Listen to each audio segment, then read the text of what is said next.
പതുവ കിടങ്ങൂർ റോഡിൽ നിയന്ത്രണം വിട്ട് കാർ ഇലക്ട്രിക് പോസ്റ്റിലിടിച്ചു. ഇടിയുടെ ആഘാതത്തിൽ പോസ്റ്റ് ഒടിഞ്ഞ് വേർപെട്ട് കാറിന് മുകളിൽ വീണു. കാറിലുണ്ടായിരുന്ന ദമ്പതിമാർ അത്ഭുതകരമായി രക്ഷപ്പെട്ടു.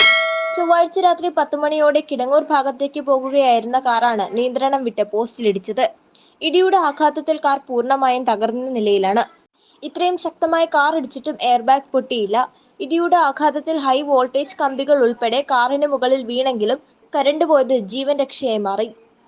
വലിയ ശബ്ദം കേട്ട് നാട്ടുകാർ ഓടിക്കൂടിയെങ്കിലും കറണ്ട് ഉണ്ടാകുമോ എന്ന് ഭയന്ന് ഇലക്ട്രിസിറ്റി ജീവനക്കാരെ വിളിച്ചു വരുത്തി വൈദ്യുത ബന്ധം വിച്ഛേദിച്ചു. അത്ഭുത രക്ഷപ്പെടൽ ചിന്തിക്കാനേ കഴിയുന്നില്ലെന്നാണ് ദമ്പതിമാർ പറയുന്നത്.